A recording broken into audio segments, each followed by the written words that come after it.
irmãos. Você pode abrir a sua Bíblia, por favor, no livro de Gênesis, no capítulo 12.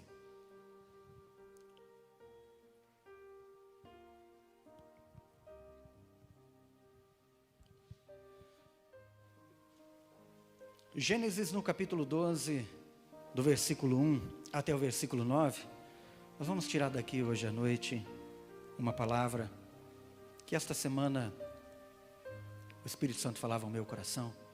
Eu quero compartilhar com vocês aquilo que Deus falou comigo. Tenho certeza que ela será uma grande bênção para a sua vida. O tema da mensagem hoje à noite já está aí projetado para vocês, está aparecendo também para quem está em casa. O tema é: aceite desafios para crescer. Gênesis 12 diz assim: então o Senhor disse a Abraão: sai da sua terra, do meio dos seus parentes e da casa do seu pai, e vá para a terra que eu vou lhe mostrar. Farei de você um grande povo e o abençoarei. Tornarei famoso o seu nome e você será uma bênção. Abençoarei os que o abençoarem e amaldiçoarei os que o amaldiçoarem. E por meio de você, todos os povos da terra serão abençoados. Partiu Abraão como lhe ordenara o Senhor, e Ló foi com ele. Abraão tinha 75 anos quando saiu de Harã. Levou sua mulher Sarai e seu sobrinho Ló, todos os seus bens que haviam acumulado e os seus servos comprados em Harã. Partiram para a terra de Canaã e lá chegaram. Abraão atravessou a terra até o lugar do carvalho de Moré, em Siquém. Naquela época, os cananeus habitavam essa terra. O Senhor apareceu a Abraão e disse: a sua descendência darei esta terra. Abraão construiu ali um altar dedicado ao Senhor, que lhe havia aparecido. Dali prosseguiu em direção às colinas a leste de Betel, onde armou o acampamento, tendo Betel a oeste e Ai a leste. Construiu ali um altar dedicado ao Senhor e invocou o nome do Senhor. Depois, Abraão partiu e prosseguiu em direção ao Negueb. Até aqui a palavra, tá bom?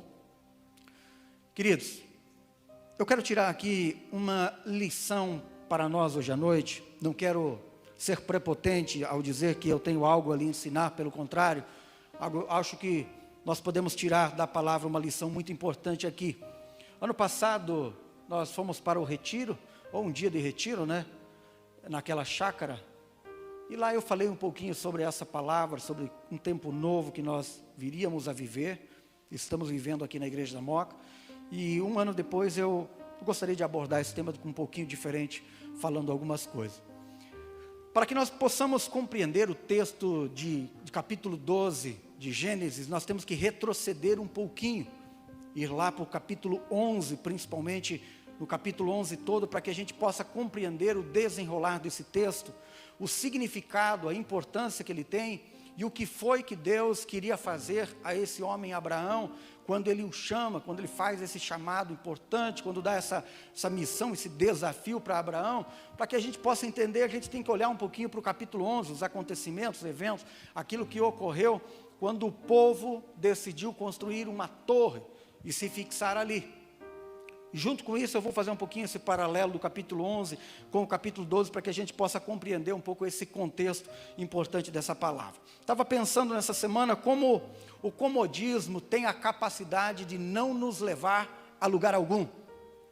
Você vai perceber como o comodismo é algo sério para a nossa vida. Como nós temos uma facilidade. Fiquei olhando alguns dias atrás para o meu sofá. E eu fiquei pensando, por que foi que eu comprei um sofá desse? Um sofá que dá para alongar e fazer dele uma cama. Fiquei olhando para o meu filho, toda vez que ele senta no sofá, o que ele faz? Ele já tem o costume, ele com os dois pés, ele dá só um empurrão, e o sofá se estica todo, e ele se transforma numa cama. É difícil sentar no sofá toda vez que a gente não senta e não deita. Fiquei pensando, esse sofá é o cúmulo do comodismo. É o convite para não fazer nada. Esse é o cara que nos chama para sentar, relaxar e ficar aqui o máximo de tempo possível. Pegar os dois controles da TV e do aparelho e ficar lá procurando. Depois que você está deitado, sentado no sofá daquele, fica pensando, quem que quer levantar daqui? Isso é o cúmulo do comodismo, esse sofá. Fiquei pensando, o dia que eu trocar ele, vai ser bem menor, mais em conta, e que ele não seja tão confortável, para que a gente fique sentado meia hora, levante e fale, não dá para sentar mais nesse sofá, já estou cansado de ficar aqui. Porque aquele tanto que a gente fica, dá vontade de cada vez ficar mais. O comodismo é assim. Nós temos uma tendência ao comodismo. Nós firmamos uma trajetória de vida, falamos, eu quero fazer isso, eu quero fazer aquilo, eu sonho em fazer uma faculdade, embora que não são todas as pessoas. Quero dizer para você que numa capital como São Paulo é totalmente diferente de uma região mais interiorana, onde as pessoas não têm muitos propósitos, muitos alvos. Ela estabelece uma meta, fala, olha, eu quero uma namorada, casar, ter um carro, uma casa, fazer carteira de motorista, ter um carro, uma casa. Geralmente a gente inverte todas as coisas, a gente compra o carro primeiro, depois faz a carteira. Faz o filho primeiro, depois pensa em casar. Casa, depois vai pensar em comprar uma casa, vai para o aluguel. Então, é tudo invertido. É tudo invertido uma coisa. É interessante uma mentalidade mais de uma cidade grande, onde as pessoas também têm uma mentalidade um pouquinho diferente. Aqui, se você ficar um tempo no comodismo, você já ficou para trás. Você já está atrasado. Você não fica estagnado, você deixou de crescer, você está indo para trás. Enquanto o comodismo tem essa capacidade de fazer isso conosco, os desafios são aquelas coisas que nos tiram da zona de conforto. E eu quero falar para você que toda vez que Deus vê que alguém de potencial começa a se acomodar, algo diferente vai acontecer na sua vida. Toda vez que uma pessoa de potencial começa a procurar o comodismo, Deus começa a fazer alguma coisa diferente em sua vida para tirá-lo do comodismo. Tem a história da palavra a qual Jesus falou daquele homem que olhou para os seus campos, colheu muito, adquiriu muito, começou a conversar consigo mesmo numa atitude de loucura e falar para ele, olha, eu tenho tantas coisas, eu vou destruir os celeiros que eu tenho, construir celeiros ainda maiores e vou dizer para mim mesmo, alma tem tudo o que quer, come, bebe, dorme, regala-te. E o Senhor falou, louco, louco, esta noite te pedirão a tua alma, e o que tem para quem será? Moral da história que Jesus estava falando isso não era por causa daquilo que ele tinha, porque ele chegou num ponto que ele falou, eu não quero mais nada a não ser comer, beber e dormir. Eu não tenho mais propósito de vida, eu não tenho objetivo. Eu não quero fazer nenhum desafio, não aceito, eu não quero ser desafiado a alguma coisa maior, a crescer, a fazer algo importante. Não, ele falou, eu quero comer, beber e dormir. E essa acho que é a vida mais desgraçada que alguém pode querer no mundo desse. Esse mundo é maravilhoso, tem coisas maravilhosas. Só você em falar, eu vou viajar, que é o direito de quem trabalhou e tem condições, só o fato de você falar, eu vou viajar, já é alguma coisa interessante, porque você vai conhecer coisas novas, vai conhecer cultura. E o cristão nunca, jamais haverá um momento que ele vai falar, eu vou me acomodar. Eu sempre falava assim, em Mercedes, para os irmãos que já adquiriram uma determinada idade. Falou, ó, você não tem mais nada a fazer? Começa a orar com mais intensidade então. Ora por mim, pela igreja, pelos pastores, pela liderança, pelas crianças. Gasta tempo da tua vida orando, pelo menos com mais intensidade, já que lhe sobra mais tempo. Já que você não tem muita coisa para fazer, só isso já vai ser importante. Só o fato de você entrar numa intercessão já vai fazer algo diferente no mundo espiritual. Nós como cristãos sempre vamos ter propósito, sempre vamos ser desafiados. Ao andar na rua, na sociedade, na casa, no condomínio, no elevador, onde quer que você esteja, você sempre terá a possibilidade de demonstrar que você é o sal da terra e a luz do mundo. Fala, não tenho mais nada para fazer, começa a falar de Jesus, começa a manifestar o reino. Nunca um cristão vai poder dizer assim, agora eu estou light, eu estou no comodismo. Isso é a pior tragédia que pode acontecer para o ser humano. Jesus falou para aquele homem, homem, tu é louco, nessa noite te pedirão a tua alma, e o que tens? Para quem que vai ficar? Está falando, olha, não fica pensando só em adquirir, não fique pensando em conquistar tantas coisas, perder os propósitos da vida. A vida é maravilhosa, precisa ser vivida na sua totalidade. até os últimos momentos, se for possível, que Deus dê graça para mim e para você, que a gente faça alguma coisa dentro das nossas possibilidades, para fazer a diferença. Sabe por quê, querido? Muitas vezes Deus começa a mudar algumas coisas em nossa vida, começa a nos tirar de uma zona de conforto, porque a gente começa a se acomodar. Por isso que muitas vezes Deus nos tira de determinados lugares. Quando eu estava lá em Mercedes, falei, pensa numa vida boa. Era tudo que eu queria. Agora eu tenho o que eu quero. Eu vou aproveitar e viver a vida como a gente nunca aproveitou. Até hoje nós vivemos só com aquele cinto, né, apertado, tem aquele personagem lá do Pica-Pau, que ele puxa o cinto, aperta forte. Falei, pensa quem vivia até agora nós vamos dar uma liberada nas coisas, vamos começar a viver um pouquinho melhor. E quando a gente pensava que a coisa ia fluir, vem tirar da zona de conforto. Falou, ó, você está se acomodando por quê? Por que está parando? Qual é o objetivo? Qual a necessidade de falar assim, não, agora chega, vou viver o melhor? Fala, não, tem propósito, tem coisas maiores para viver. Escuta, sabe por que muitas vezes Deus faz algumas coisas diferentes comigo, com você? Para nos tirar da zona do conforto. Lá no trabalho, começa a te incomodar, um chefe começa a te perturbar, parece um endemoniado na tua vida. Falei, tudo o que eu não queria agora, esse chefe começa a me incomodar. Pode ser que seja ele o cara que Deus está usando para tirar você da zona de conforto, para fazer com que você cresça, que você aprenda, que você tome uma atitude, que você se desenvolva, que você faça algo melhor, algo importante, alguma coisa que seja relevante, que você saia do comodismo. Muitas vezes, Deus começa a nos tirar de lugares, de regiões, quando olha para mim e para você, fala, olha, você tem um potencial, o lugar onde você está não comporta aquilo que eu quero fazer com você, então vou tirar você daqui, levar você para outra região, porque o que Deus tem para fazer às vezes é tão grande, que o lugar não comporta o que Ele quer fazer, e a gente começa a chorar e fala, por quê? Estava tão bom lá, era tão gostoso ficar lá com o pai e a mãe na casa, agora deu uma reviravolta na minha vida. As pessoas fazem, pastor, está um turbilhão, uma reviravolta na minha vida. Falei, é coisa boa, é Deus que está trabalhando, é Deus que está fazendo, tirando você do comodismo, tirando você daquela vida, né, pacata, para fazer com que você cresça. Fala, olha para o lado positivo das coisas, olha para o lado positivo, fala, o meu trabalho está insuportável. Talvez Deus queira tirar você de lá e colocar num outro lugar, talvez lá no condomínio, esteja lá na sociedade, onde quer que você esteja, o lugar onde você mora. Sempre Deus tem um jeito de tratar conosco. Sempre quando a gente assume uma posição confortável, Deus vem e tira nós da posição confortável, porque Deus quer ver coisas novas em nossa vida. Deus é um Deus de coisas novas. Meu irmão, nós ficamos pensando o seguinte, que nós somos tão importantes na face da Terra, que Deus só construiu o planeta Terra. E quando a gente olha a imensidão desse universo, a gente vê que ele é desse tamanho, e que tem coisa muito maior. Eu te pergunto, para quê? Por que foi? Qual a necessidade de criar um sol tão grande para uma terra tão pequena? Qual a necessidade de criar uma lua desse tamanho? Qual a necessidade de fazer tantas estrelas? Para que outros planetas, se nós nem vamos até lá? Nem conseguimos ver? Porque Deus é grande. Porque os planos de Deus são imensos. E pode ser que tenha tantas outras coisas desse planeta que eu não vou falar nada. Deus é que sabe.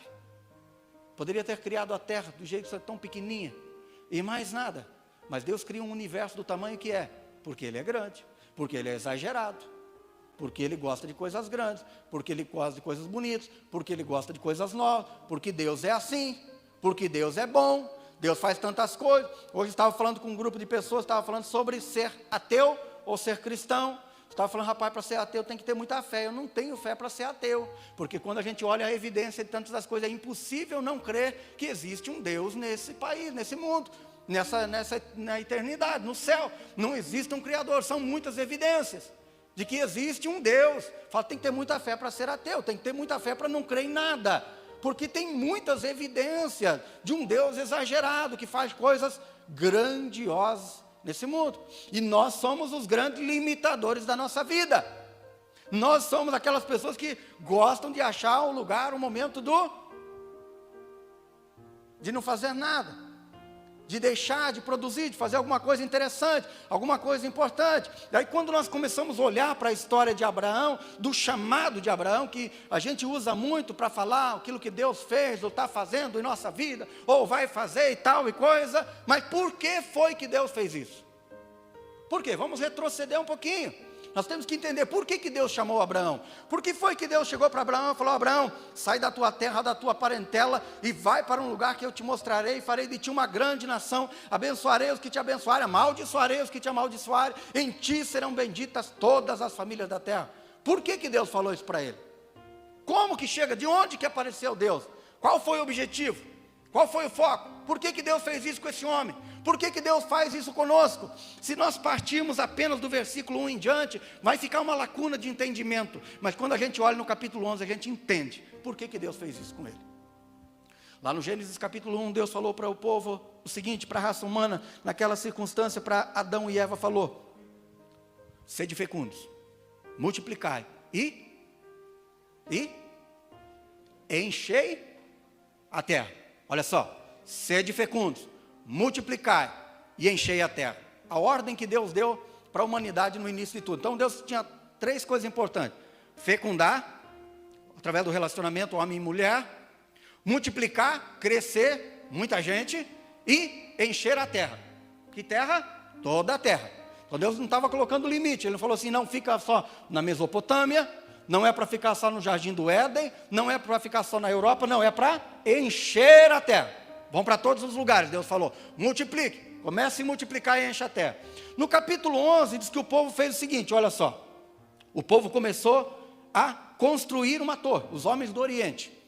Começaram a edificar uma cidade chamada Babilônia, e dentro dessa cidade Babilônia diz que eles começaram a edificar, construir uma torre, chamada de Babel. Nessa torre eles tinham 2 objetivos, o capítulo 11 diz. O primeiro objetivo era que eles queriam se tornar famosos no céu, serem conhecidos. É o desejo grande do ser humano, poder, ser conhecido. É o desejo supremo, maior do ser humano.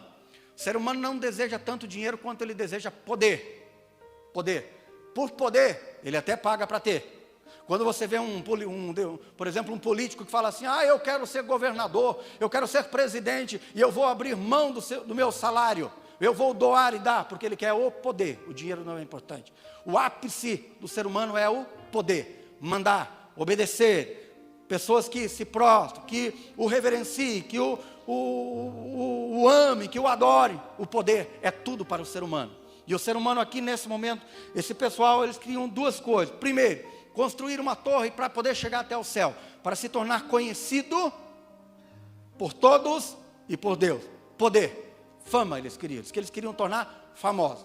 Segunda coisa, diz o capítulo 11, que eles queriam formar uma cidade, onde todos eles pudessem ficar naquela cidade, e ninguém saísse dali. Segunda coisa. Isso foi interessante, porque o capítulo 11 diz que eles despertaram a atenção de Deus. Deus veio, viu, olhou e achou aquilo muito maravilhoso. E Deus começou a conversar consigo mesmo, ou talvez com o Espírito Santo, não sei, ele falou: eles estão fazendo algo grande. Não tem limite para o que esse povo vai fazer. Não há limite, ele falou. Não há limite para aquilo que eles estão fazendo.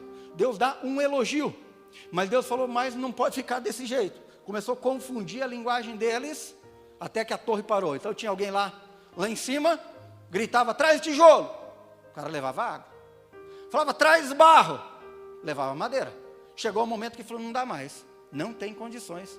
Confundiu a linguagem do povo, e na confusão da linguagem eles pararam de edificar a torre.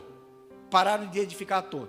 O capítulo 11 diz que quando eles pararam de edificar a torre, no versículo 9, no final, diz assim: por isso foi chamado Babel, porque ali o Senhor confundiu a língua de todo mundo. Dali o Senhor então espalhou eles por toda a terra. Percebe aqui? O propósito deles era ficar todos em um lugar. Quando Deus confundiu a linguagem deles, cessou a torre e eles começaram então a se espalhar. Deu o quê? Deu contenda no meio deles. Babel é símbolo de confusão, contenda, pecado, destruição, coisas más. Quando Deus confunde a linguagem deles, não se entende mais, provavelmente gerou no meio dele um monte de discórdia, e falaram: não quero morar perto de você, não quero mais saber de você, pensa num vizinho chato, briga, casal, família e tal, e eles começam a se expandir, sair para todo lugar. Esse foi o propósito de que Deus cessou a construção da torre. Primeiro, por causa da fama que eles queriam obter, E segundo, porque eles não tinham mais objetivo a sair dali. Quando Deus percebeu que o povo que ele havia criado, e a ordem que ele havia dado no início, que era para crescer, multiplicar e sair, encher a terra, quando percebeu que eles não estavam fazendo isso, Deus veio até eles, então ele falou, não vai ficar desse jeito. Não é essa ordem, não é esse o propósito, não é esse o objetivo. Então Deus confundiu as coisas para que eles pudessem sair. No meio de tudo isso, pode ser que Abraão tenha sido um contemporâneo dessa situação. No capítulo 11, fala da genealogia do povo, mas não diz a ordem, não fala quanto tempo se passou. Pode ser que Abraão tenha sido contemporâneo, pode ser que Abraão tenha participado da construção da torre e também tenha parado. Pode ser que ele tenha sido contemporâneo e parou nesse momento. Você vai perceber como Deus é bom, que no meio da Babel, da confusão, dos problemas, é que Deus vê uma pessoa, desperta a atenção de Deus, uma pessoa no meio da confusão, uma pessoa despertou a atenção de Deus. Porque o capítulo 12 é uma sequência, não para, é uma sequência do 11. Então Deus se apresenta para Abraão. Imagina o seguinte, Babel, Babilônia, a sociedade, um vai para lá, outro para cá, eles se espalham. Deus vem naquela sociedade e fala com um homem chamado Abraão e fala para ele, Abraão, é o seguinte, eu tenho um desafio para você. Sai da casa do teu pai, mãe, parentes, lugar, e vai para um lugar que eu vou te mostrar. Tenha fé e confie em mim. Aqui nós aprendemos muitas coisas, querido, muito importante. Quer destruir a tua família, o teu casamento, quer destruir a tua empresa, quer destruir tudo, confunde a linguagem. Quer acabar com uma igreja? Confunde a linguagem. Sabe como? O pastor fala uma coisa, o líder diz outra. Confunda a linguagem de um lugar, você acaba com tudo. Confunde a linguagem lá na tua empresa. Um gerente que fala uma coisa e um chefe que fala outra. Nós estamos vendo isso no país. Um cabeça que fala uma coisa, ou um que fala uma coisa, o cabeça fala outra. O que acontece? Confusão, problema, não há entendimento. Se você quiser crescer na tua família, quiser que a bênção de Deus esteja, alinhe a conversa, alinhe o diálogo, alinhe com a esposa. Eu sempre tenho falado nesses anos de ministério para casais o seguinte, ó, o problema está grave, quer se separar, o problema é a comunicação. Quanto tempo vocês não se comunicam? Comunicação, de frente um para o outro, sentar um para o outro e abrir o verbo, falar isso. Depois para, ouve, deixa falar, acertar o diálogo, acertar a coisa. Você vai perceber que as coisas voltam para o trilho. Quando você confunde uma linguagem, qualquer meio que seja, é destruição, é o término, é o fim de todas as coisas. Você vai perceber grandes empresas, quando chega lá o cabeça de uma empresa, chegou numa determinada idade, dividiu para os seus filhos, e agora os filhos começam a administrar, a tomar conta, pouco tempo depois ela vai à falência. Por quê? Porque não é a linguagem do cabeça. A linguagem se confundiu. Um fala uma coisa, outro diz outra. Isso é o fim de todas as coisas.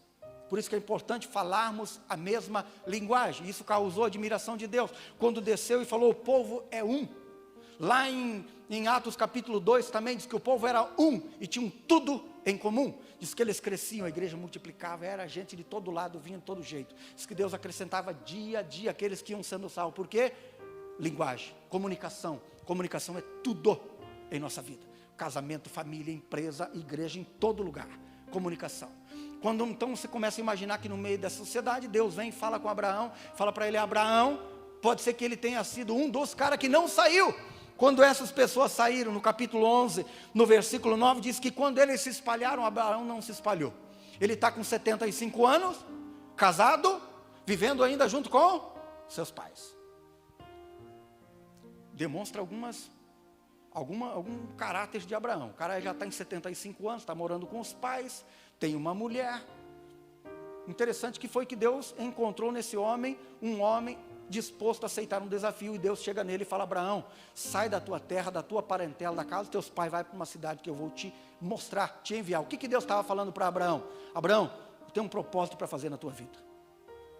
Qual que é o propósito? Para assumir o propósito, para assumir o desafio, você tem que tomar algumas atitudes na vida. Primeira coisa, você tem que sair do lugar onde você está. Sabe por que Deus falou isso para Abraão, querido? Porque Abraão vivia em Arã, a região ali da Babilônia, de Babel. Naquele lugar, naquele momento, Deus não tinha projeto para aquele lugar. O que Deus queria fazer não comportava naquele lugar com aquele homem. Então, para que Deus pudesse realizar o seu projeto, Ele tinha que tirar o homem daquele lugar. Entenda por que muitas vezes Deus tirou você de algum lugar que você fica pensando, por que Deus? Por que Deus? Era tão bom lá, eu fazia isso, era tão bom, por que Deus? Escuta, porque talvez o lugar onde você estava não comportava o que Deus queria fazer na tua vida. Por isso que Deus tira nós muitas vezes de determinados lugares. E quando a gente teima em não sair na hora certa, Deus move os meios de nos tirar. Sabe, querido, muitos anos atrás, alguns anos atrás, antes de eu sair do ministério, Deus falou para mim, sair. Falou, sai. E eu cheguei e falei, olha, nós queremos sair. Depois nós fomos convencidos a ficar. E eu sentia que nós tínhamos que sair. E eu fiquei mais um ano. E dentro desse um ano só houveram problemas e dificuldades. Por quê? Porque eu não entendi, não obedeci o momento certo que Deus havia falado para sair. Se eu tivesse saído, tinha sido melhor. Mas eu quis resistir, eu aceitei um conselho. Quando Deus havia falado, eu acabei deixando de lado e aceitei o conselho. Falou, não, você não pode sair, você tem que ficar, E eu tive problemas.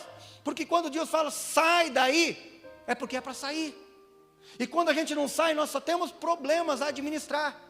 É no trabalho, é em tantas coisas. Por isso que Deus mexe em nossa estrutura muitas vezes. Por isso que Deus bagunça a nossa vida, para que a gente aprenda. Porque muitas vezes nós não aprendemos com o erro dos outros. É bom ouvir exemplo e erro dos outros, mas muitas vezes a gente não aprende. A gente tem que aprender com os nossos próprios erros. E Deus falou para Abraão, Abraão, tem um desafio, mas para cumprir o desafio tem que sair da tua terra. O lugar geográfico não comportava o que Deus queria fazer. Por isso que Deus tira você de um emprego, de um trabalho, muda as coisas. Por isso que a gente fica sem resposta. E foi isso que Deus falou para Abraão, você vai, mas não vou falar o que vai acontecer. Você vai. Eu também, Deus falou, sai. Falei, o que vai acontecer? Não sei, sai, pronto. Sai de onde você está e acabou, encerrou o ciclo, fechou. Tudo na vida é assim, é um ciclo. Fecha-se um ciclo, abre-se um outro ciclo. Quando nós não obedecemos, administramos problemas muitas vezes. Deus falou para Abraão, tem um desafio, mas você tem que sair. Tem desafios para a tua vida, mas tem que sair do lugar onde você está. Tem que sair do comodismo. Para aceitar desafios, muitas vezes tem que sair de um lugar geográfico. Meu irmão, Pedro estava pescando, nós já vimos isso aí várias vezes, João capítulo 21, pescando do lado esquerdo. O Senhor falou para ele, não pegou nada, joga do lado direito. Diz que eles jogaram do lado direito e 153 grandes peixes. Era uma questão geográfica. Havia um ministério. Os mesmos peixes que estavam do lado direito podiam para o lado esquerdo. Mas Deus falou, joga para o lado direito. Não é do esquerdo, é direito. Falou, joga para lá. Se jogar, pega. Se não jogar, é uma decisão. É uma escolha que nós podemos fazer na vida. E muitas vezes Deus faz isso conosco. Por isso que Deus começa a mudar muitas coisas. E a pandemia está fazendo isso, realinhando muitas coisas, bagunçando o trabalho, emprego, família e coisa. Quem tinha um produto já sabe que não pode mais sobreviver com um, tem que ter 2, 3, 4, porque ele tem que ampliar a sua carta.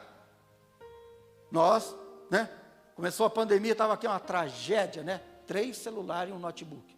Aí caía tudo, dava vergonha. Não via a hora de sair da frente do celular porque eu tinha vergonha de nós mesmos. Eu tinha. Hoje a gente tem uma câmera. Mudou os tempos. E quem não tem ficou para trás. Mudou as coisas. É um tempo de realinhamento. Tem que realinhar as coisas. Deus está realinhando a tua vida. Por isso você fala assim, a vida está uma bagunça. Porque Deus está realinhando muitas coisas. Está reorganizando, colocando no lugar algumas coisas, tirando outras e realinhando muitas coisas na tua vida. Por isso que tudo está uma bagunça. Porque vai um tempo para se organizar aquilo que Deus faz e está fazendo em nossa vida.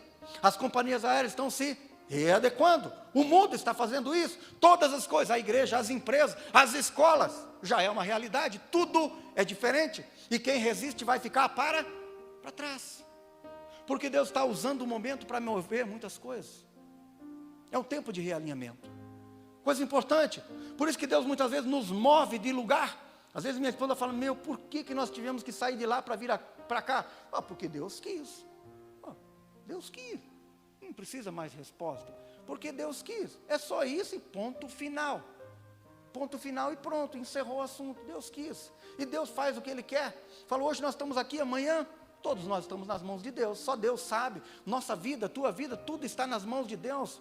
Nós traçamos os nossos planos, mas a Bíblia diz que a resposta certa vem do do Senhor, Ele que conhece tudo. Então se você olha para a tua vida e fala, meu, tá tudo desorganizado, fica tranquilo, fica alegre, não chore, não desanima.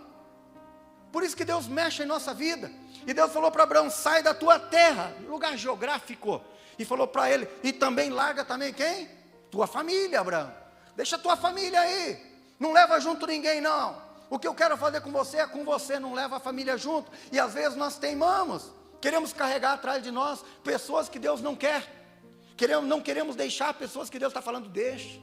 Ah, quantos relacionamentos, eu já vi pessoas falando, pastor, mas eu amo. Mas deixa, é melhor você deixar. É melhor você deixar, mas você está segurando o que Deus está falando que é para deixar.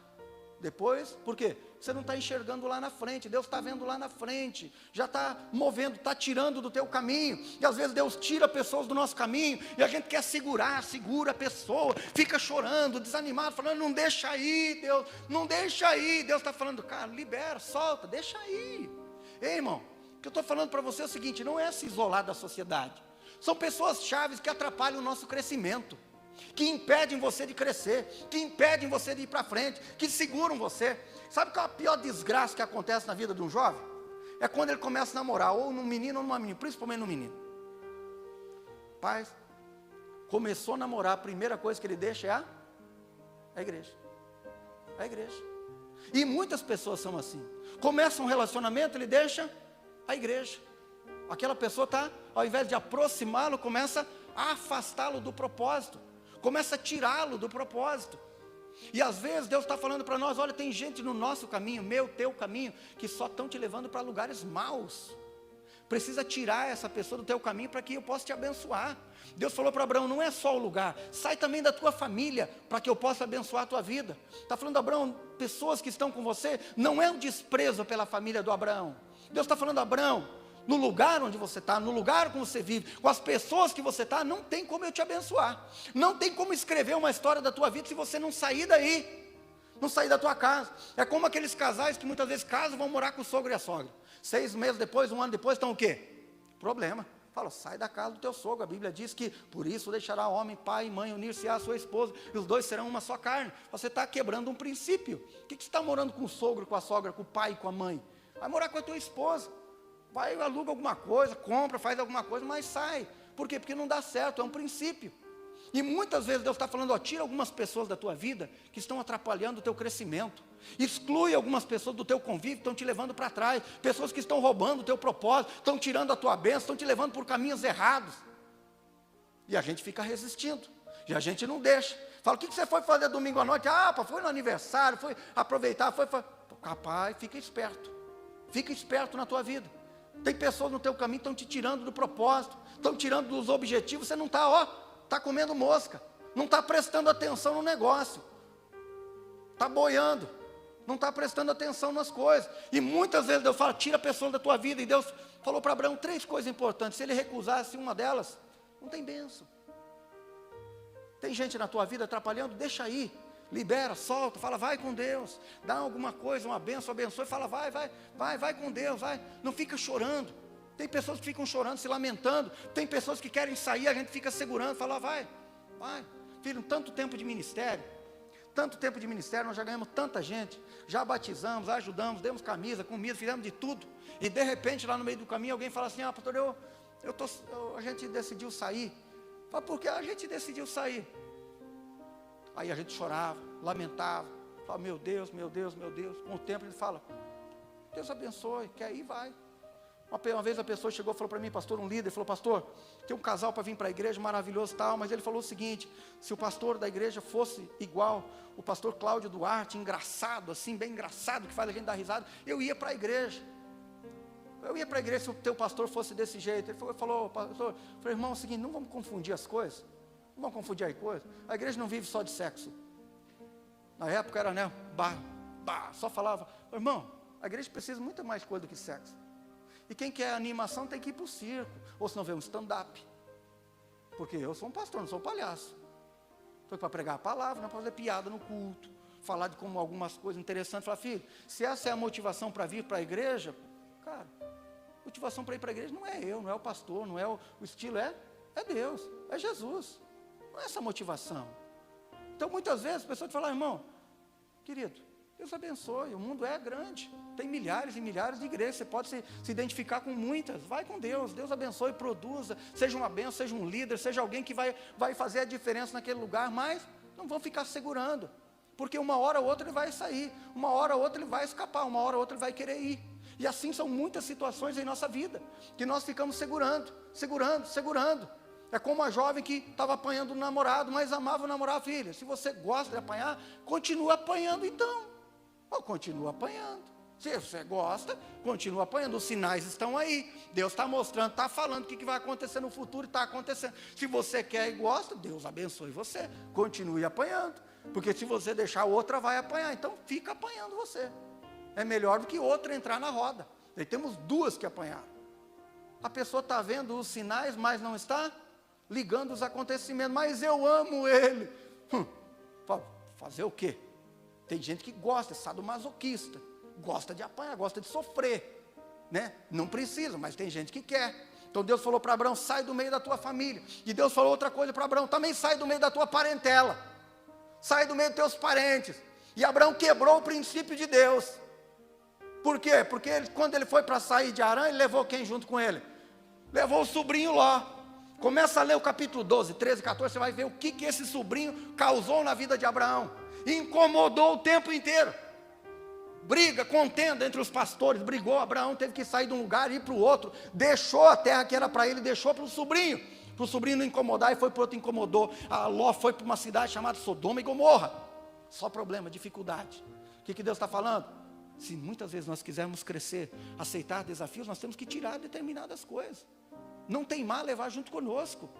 Queremos levar muitas coisas junto conosco, muitas pessoas às vezes, que Deus está falando, tira ele, deixa ele ir, não leva ninguém. Deus foi claro ao dizer para Abraão, Abraão, não leva parente, não leva familiares, e sai desse lugar, e vai para um lugar que eu vou mostrar para você, eu vou abençoar a tua vida, só que eu vou mostrar para você o caminho. Por quê?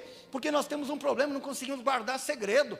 Se Abraão tivesse falado para o pai dele, para a mãe dele, ó, Deus me chamou, falou para mim ir para Canaã, Canaã, o que a família ia falar? Chama os vizinhos todos, chama os amigos, que Abraão foi para Canaã, mandou ele, pega as malas, bagagem, a sacola, vamos todo mundo para Canaã. E os problemas que existiam em Babilônia iam existir também em Canaã. Então Deus falou para ele, se fala para o cara não sabe guardar segredo, que nós somos assim. O primeiro da esquina a gente não aguenta, remoendo para falar.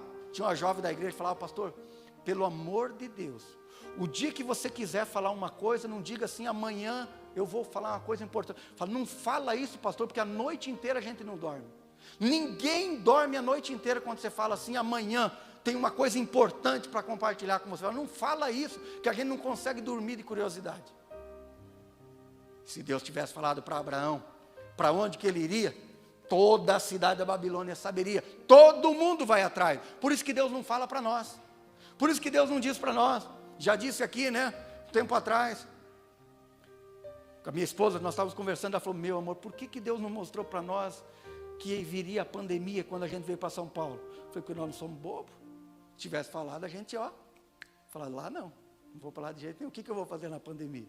A gente não ia, é simples assim. Agora veio, estamos dentro, vamos passar.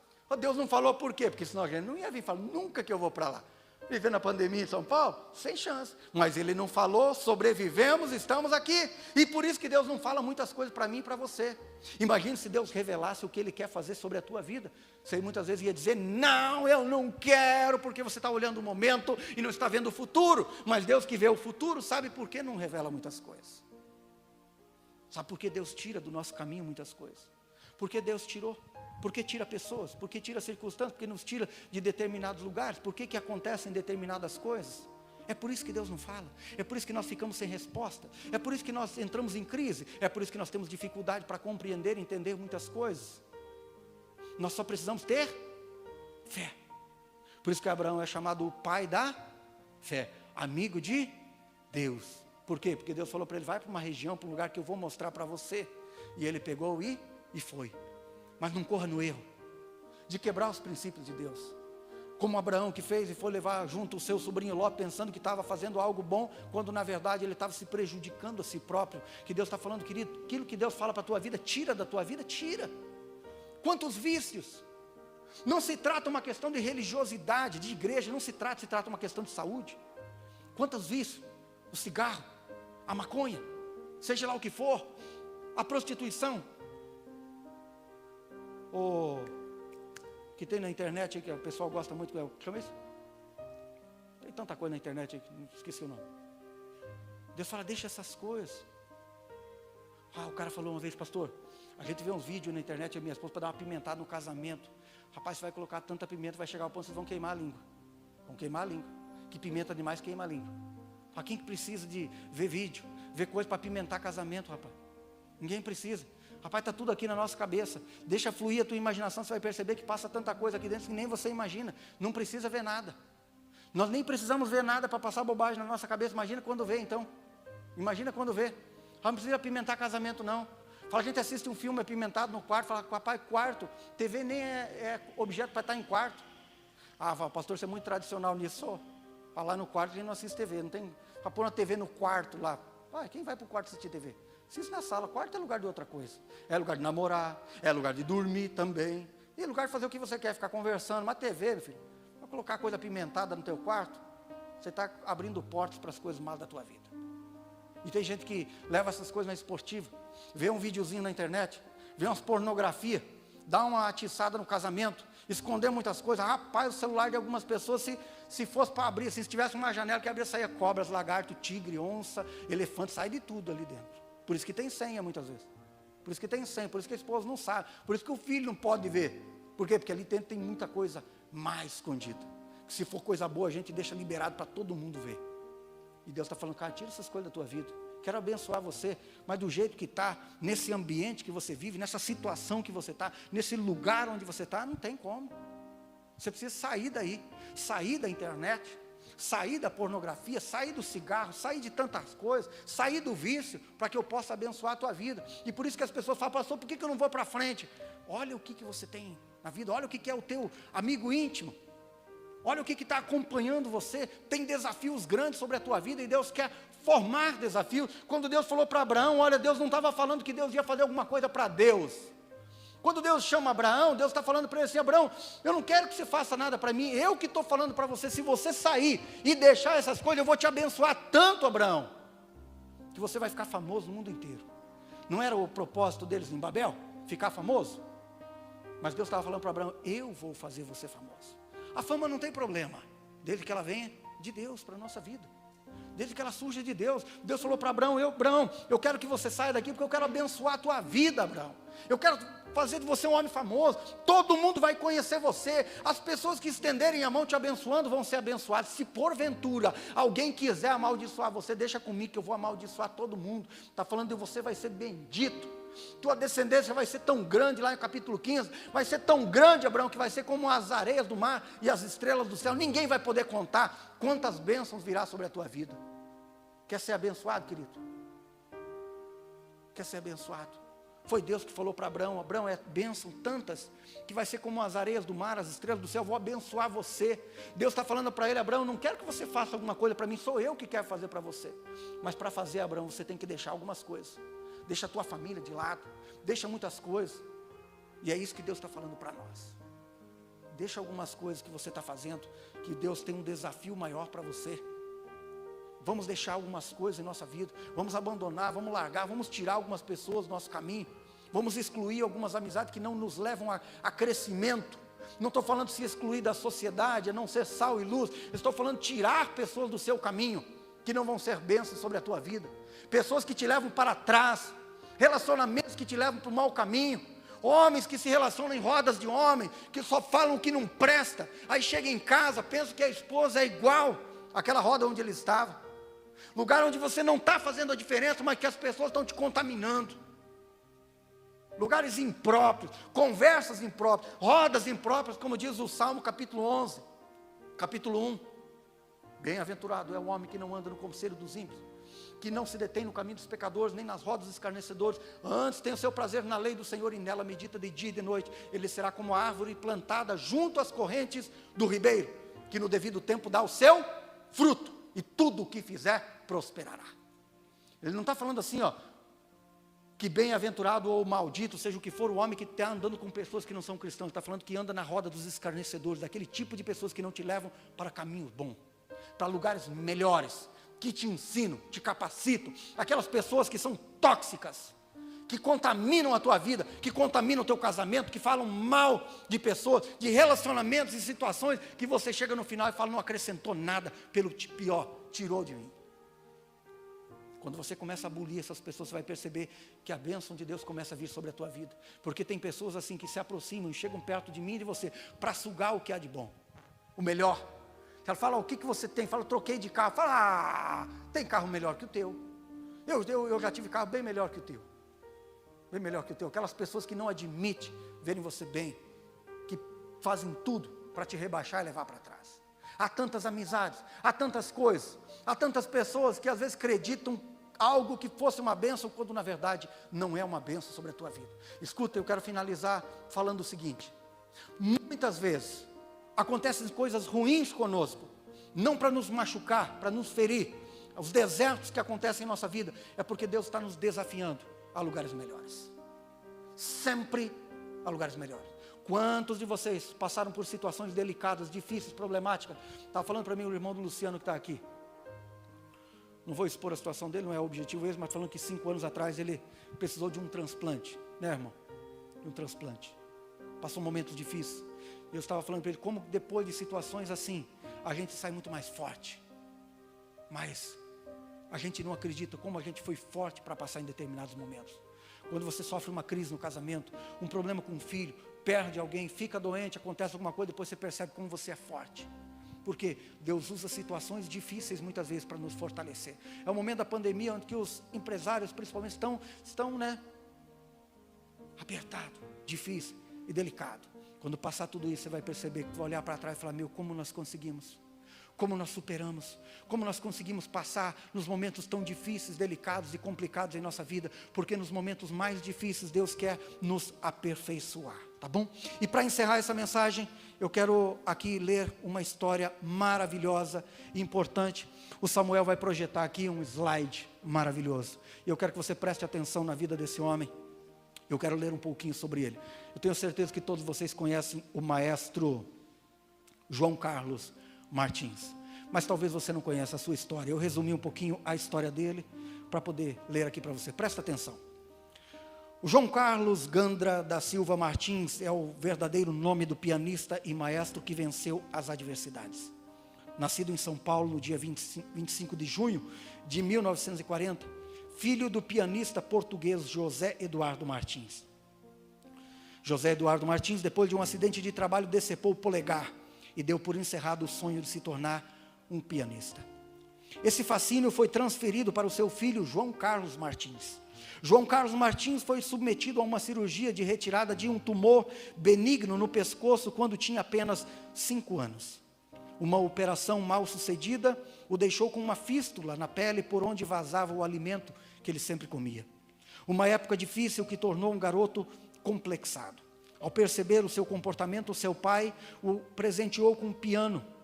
Foi o seu primeiro professor, cujo principal ensinamento foi: nós vamos perseguir o sonho de você se curar e ficar curado.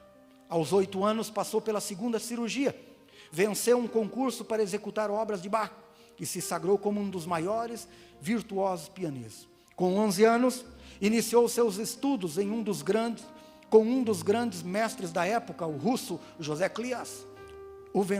Venceu o concurso da Sociedade Brito de São Petersburgo. Aos 13 anos, iniciou a sua carreira de concertista no Brasil e aos 18 anos no exterior. Com 20 e poucos anos, João Carlos Martins era um dos pianistas mais aclamados do mundo, considerado o melhor intérprete de Bach da sua geração. Se apresentou no famoso Carnegie Hall, patrocinado por Eleanor Roosevelt, e as portas dos Estados Unidos foram abertas para ele. Todos os concertos com lotação esgotada e recorde de vendas em suas gravações. Em 1965, em um jogo treino, em uma jogada isolada, um lance tido como normal, uma queda aparentemente boba, uma perfuração na altura do cotovelo que atingiu o nervo ulnar, o provocou atrofia em 3 dedos de sua mão, impossibilitando-o de tocar piano por 1 ano. A recuperação foi longa e complicada, fazendo com que o maestro tocasse com dificuldade até os 30 anos. Em 1966, teve embolia pulmonar e ficou 2 meses em coma.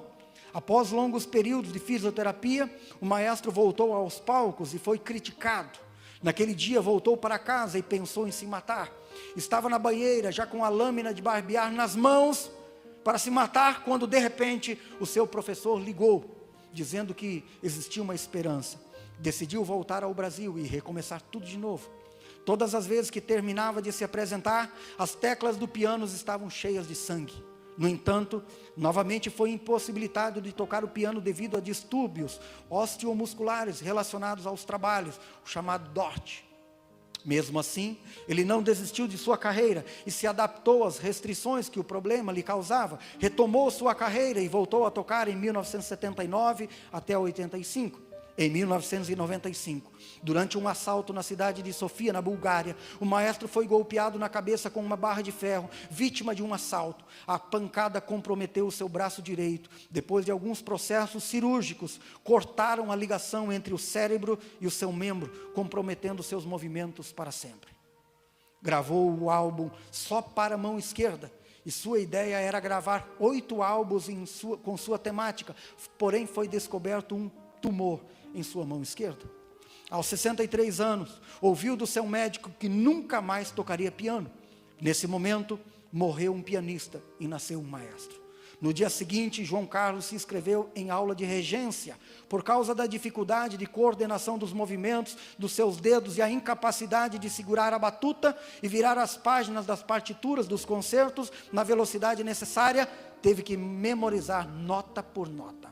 Apresentou-se em Paris e Londres, formou a orquestra asbaquiana, filarmônica, trabalhou com jovens carentes dos bairros da periferia de São Paulo, sempre se lembrando no que o seu pai dizia: persiga o seu sonho, que um dia ele virá atrás de você. Assim conta o pianista e maestro: realizei na minha vida 23 operações para manter o sonho de continuar tocando. Quando era pianista, fazia 21 notas por segundo.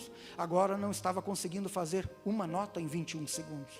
A operação foi para conseguir tocar pelo menos músicas lentas, e é isso que vou fazer até o apagar das luzes. A pior coisa que aconteceu na minha vida foi perder as mãos para o piano, mas a melhor coisa que aconteceu também foi perder as mãos para o piano, porque encontrei um novo universo na regência. Com isso, consegui levar a música para todos os cantos. Em agosto de 2017, a história do maestro virou filme e peças de teatro, mas na semana passada, no dia 29 de setembro, ele anunciou que voltou a tocar pianos, porque foi feita para eles luvas mecânicas, ao valor de R$576. Quer uma história maior que essa? O mundo inteiro conhece o grande maestro que vocês estavam vendo. Uma história fantástica. Muitas vezes nós pensamos que aquilo que nos acontece é para o fim, quando na verdade Deus está nos abrindo portas maravilhosas. Nos abrindo portas maravilhosas. Deus tem um desafio para você, para a tua vida. O que eu e você não podemos fazer é nos acomodar, nos entregar. Há momentos em nossa vida que tudo está tão difícil que a gente quer entregar os pontos, que a gente fala: não dá mais, eu não quero. E até comigo já aconteceu alguns anos atrás, quando eu também falei: pai, chega, eu não quero mais. Cheguei no limite, acabou, foi. Mas um dia precede o outro. Um dia precede o outro. Hoje tudo está ruim, amanhã pode piorar. A Bíblia diz que o choro pode durar uma noite, mas pode durar até mais de uma noite. O fato é que um dia, 1 hora pela manhã, a alegria vem sobre a nossa vida. Vamos ficar de pé. Nós estamos encerrando o culto. Eu me prolonguei um pouquinho mais. Eu quero lhe pedir perdão por isso. Nós vamos cantar essa música agora. E eu quero desafiar você a cantar junto conosco. Será que pode apagar essa luz aqui, por favor? Pode apagar essas luzes aqui do templo, aqui dentro? Eu quero que você cante essa música como algo profético para a tua vida. Eu sei que vocês já cantaram centenas e centenas, e até eu às vezes já estou enjoado dela. No entanto, ela ainda é uma realidade. Quero dizer para você que Talvez a tua vida está bagunçada, numa reviravolta. Talvez você não tenha as respostas. Fica tranquila, ela virá no tempo certo. O importante é que você dê o primeiro passo de obediência a Deus. E Deus vai mostrando gradativamente o que Ele quer com você. Um tempo novo, uma nova história. Deus quer escrever na tua vida. Apenas tenha fé, creia nisso. Feche os seus olhos e cante isso de todo o teu coração.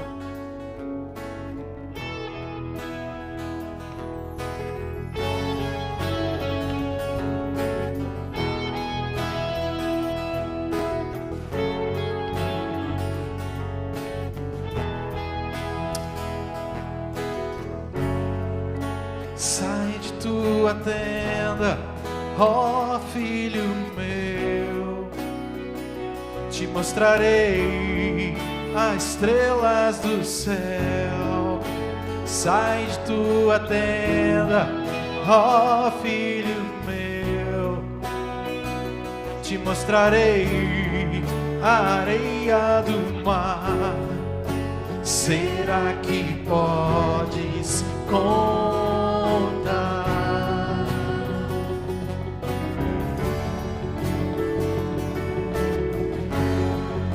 Será que podes imaginar tudo aquilo que sonhei para ti, filho meu? O que minhas mãos fizeram para ti, filho meu, minha bênção será sobre ti. Uma nova história Deus tem pra mim, e um novo tempo Deus tem pra mim. E tudo aquilo que pedi ouvirei de sua boca, te abençoarei.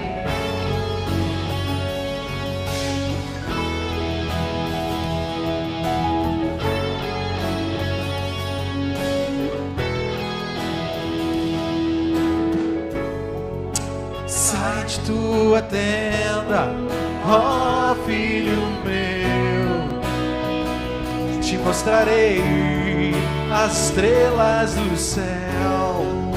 Sai de tua tenda, ó filho meu, te mostrarei a areia do mar. Será que podes contar?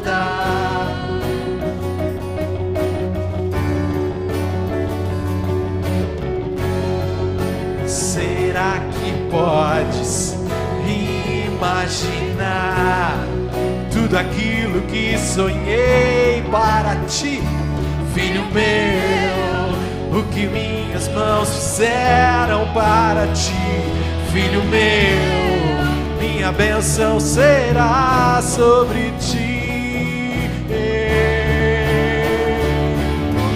Glória Deus tem pra mim, e um novo tempo Deus tem pra mim. E tudo aquilo que pedir foi, ouvirei de sua boca, te abençoarei. Uma nova história Deus tem pra mim, e um novo tempo Deus tem pra mim. E tudo aquilo que pedi foi, ouvirei de sua boca, te abençoarei. Uma nova história Deus tem pra mim, e um novo tempo Deus tem pra mim. E tudo aquilo que pedi foi, ouvirei de sua boca, te abençoarei. Diga. E uma nova história Deus tem. Declara isso sobre a tua vida. Declara isso. E um novo tempo Deus tem, Jesus. E tudo aquilo que pedi foi, ouvirei de sua boca, te abençoar. Glória a Deus. Feche os seus olhos. Ah, querido, tenho certeza que hoje o Espírito Santo está falando com muitas pessoas aqui. Ah, se Deus não tivesse confundido a linguagem daquele povo, eles não teriam saído. E pode ser que Deus esteja fazendo isso com você também, tirando você do comodismo para que você possa sair. Sabe, muitas vezes Deus tem que derrubar as nossas torres, derrubar aquilo que nós estamos querendo construir, para que a gente saia para viver coisas maiores ainda. Às vezes nós choramos por aquilo que Deus tirou, destruiu na nossa vida, pensando que Deus está nos castigando, quando na verdade Deus está falando, eu tenho coisas muito maiores para vocês. O que se está edificando é pequeno, é grande aos teus olhos, mas não aos meus olhos. E Deus tem que derrubar as nossas torres, e eu declaro em nome de Jesus que Deus vai derrubar as tuas torres, derrubar aquilo que você está construindo, que é pequeno, que pode pensar que é grande, mas é pequeno, mas Deus tem coisas maiores para você. Que Deus derrube tudo, que Deus derrube, para que comece uma nova história, para que aí debaixo da bênção de Deus, algo novo possa acontecer. Possa ser que a partir de hoje, você saia daqui com algo doendo em você, dizendo, não, isso tem que mudar, isso tem que acontecer, isso tem que parar, isso nós temos que deixar, nós temos que mudar. Aí então você vai perceber que a bênção de Deus virá sobre a tua vida, sobre a tua casa. Não resista às mudanças que Deus quer fazer. Eu sei que as mudanças são desconfortáveis, mas Deus que quer mudar sabe o resultado final. Eu quero declarar que coisas maiores e grandes acontecerão sobre a tua vida. Tenha fé e comece a caminhar. Tenha fé e não duvide, não chore, não desanime, não se lamente. Se você não está vendo lá na frente, Deus está, Ele sabe, Ele conhece. Ele sabe por que você está aqui, por que você veio, por que você está ouvindo isso. Deus sabe, Deus sabe. Guarde isso no teu coração, em nome de Jesus. Eu quero abençoar você e a tua família. Eu quero abençoar a tua semana. Eu quero abençoar os teus planos.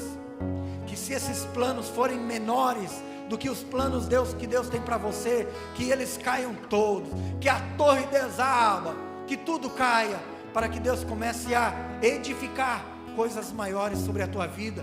Eu quero te abençoar, quero abençoar a tua empresa, quero abençoar as tuas mãos, quero abençoar a tua casa, teus filhos, teu casamento, os sonhos de Deus sobre a tua vida, os propósitos de Deus sobre você. Eu declaro que em nome de Jesus, são planos maiores do que você tem capacidade de ver e enxergar. Que o Espírito Santo te abençoe, que Ele te guarde, que Ele faça resplandecer o rosto sobre ti, tenha compaixão e abençoe você nessa semana, em nome do Senhor Jesus. Amém.